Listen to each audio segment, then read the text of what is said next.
What's up guys, my name is Connor and today we're going to talk about 5 songwriting tricks that can help speed up your workflow. So I work with a lot of songwriting students and I often hear the same thing from them. They frequently tell me, hey, I've got this song idea going and I'm hacking away at it bit by bit, but I just can't seem to get it done. I've been at it for weeks, I don't know if I'm going to be able to finish this. And when I started writing, I was the exact same way. It would take me forever to finish everything because I didn't know how to move through the process at a reasonable rate and to come up with ideas that I liked in a timely manner. So today I'm going to share 5 things I've learned along the way that have helped me increase my workflow significantly to the point where I can churn out a song in 20 to 30 minutes now if I need to. And make sure you stick around for the whole video because I'm going to share the tip that's helped me the most out of anything at the very end of this video. Alright, so tip number 1 is make quick decisions. I know it seems silly, it seems obvious. Like of course you would write songs faster by making quicker decisions. Well, it sounds simple in theory, it's very easy when you're involved in the process to just get hung up on something. Does this word work versus this word? Should I use this chord here or this chord? And you can agonize and deliberate over those things for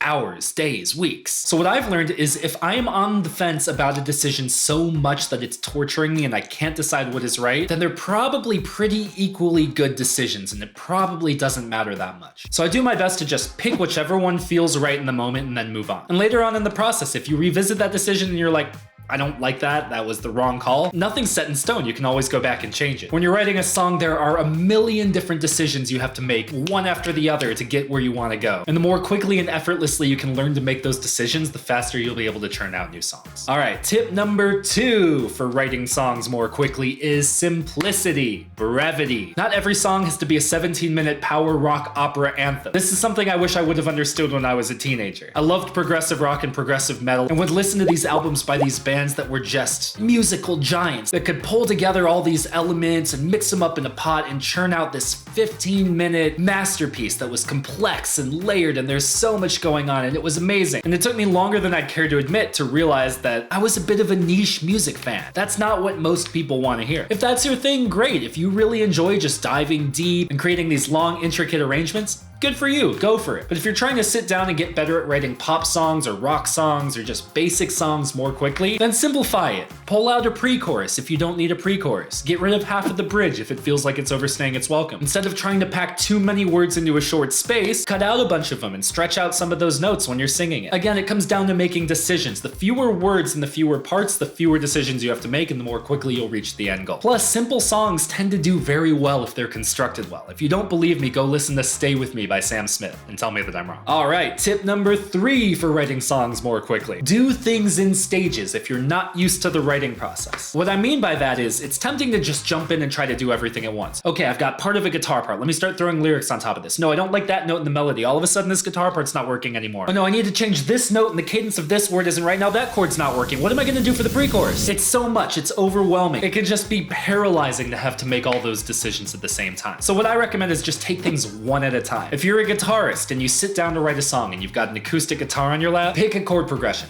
That's it. Once you've got a chord progression, pick a strum pattern. That's it. Once you've got a strum pattern, decide what part of the song it's gonna be. Is it the verse? Is it the chorus? Etc. That's it. Once that's established, then hum a melody to yourself until you've got something you like.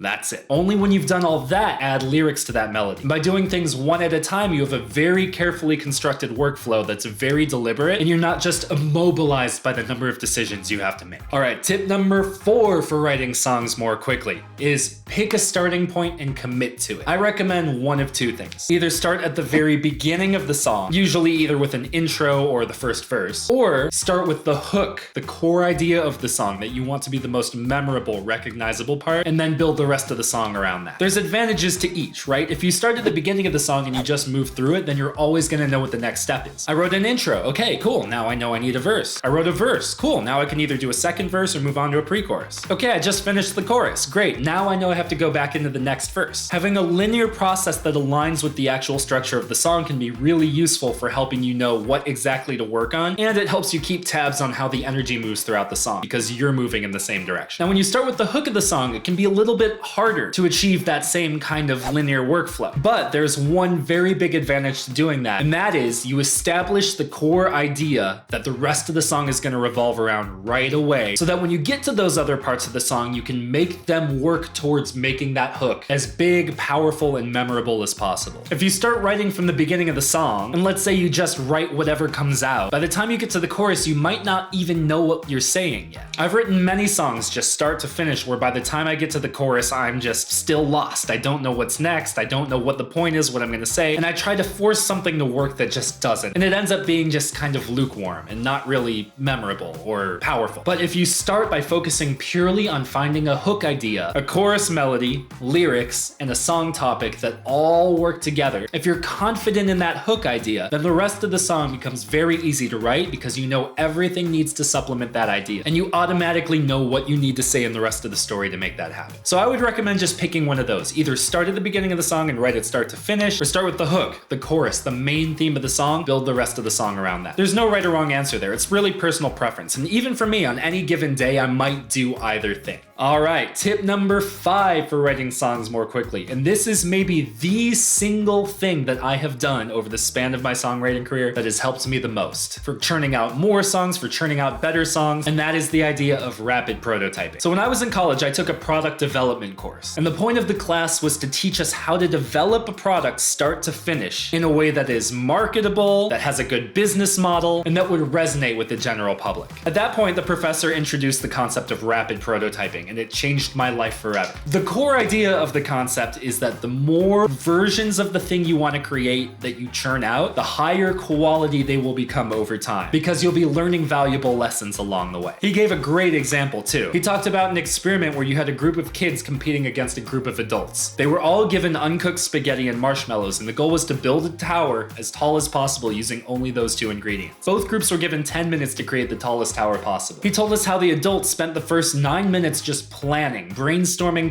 trying to come up with the best idea possible, and then they had a minute to execute on that idea. And they did, and it ended up being a pretty decent tower. But they got crushed by the group of kids. Why? Because the group of kids just started building, and when something didn't work, they tore it down and they tried something else. And when that thing didn't work, they tore it down and they tried again. And because they were able to iterate through so many different ideas, they could see on a practical level what worked and what didn't in real time and adjust instantly. So you can take the same principle and apply it to songwriting. This is especially the case early on, I'd say. But it's better to write 100 songs that take you an hour a piece than one song that takes you 100 hours to write. In each of those 100 songs, even if the first one's terrible, if you feel like you don't have enough time to make all the decisions and carefully think about things, you will learn so much about the writing process. And then the second time, when you get to start from scratch, you will unconsciously and immediately start applying those ideas to that song. And when you get to the third song, it'll be the same thing. You'll take all of the lessons you learned from the second song, project them onto the third song, that one will be even better. It's not like every song is definitely going to be better than the last, but even the ones that suck, I just look at those as practice. They're the bad songs you have to push through the pipeline to get to the next good song. And just because it doesn't turn out to be a song you like doesn't mean it's useless. You learn valuable things about the songwriting process along the way. Now, of course, there's times when you'll want to put a lot of care and attention into a song you're working on. What I've come to realize, though, over almost 20 years of writing songs, is that if I just go for the rapid prototyping, I will intuitively know which ideas are the ones worth exploring. And then if I finish a song in an hour and I'm like, that's nothing, that's not worth taking any further, I can just put it to the side, let it collect dust in my music library and move on. But I found that I tend to know if I write a quick song and maybe it's not perfect and maybe I rushed it, but there's something in there worth taking more time on. And then I can go back and revisit that with fresh ears, reevaluate it, and make the improvements necessary to take it to the next level. That's the point where I start investing more time into the careful construction of that song. I found the good ideas tend to come pretty quickly, and then the fine-tuning and editing of those ideas is what you want to spend most of your time on. But if you spend forever trying to come up with the good idea, you'll just be stuck and you'll never get anywhere. So there you go. Hopefully those 5 tips help you write songs more quickly, learn more from the process of writing each song, and help take your songwriting to the next level. If you try out any of these tips, please let me know in the comments how it goes for you. And if there's anything that you think I missed that's helped you write songs more quickly, please let me know that as well. Thanks for tuning in, thanks for sticking with me, and I'll see you guys in the next video.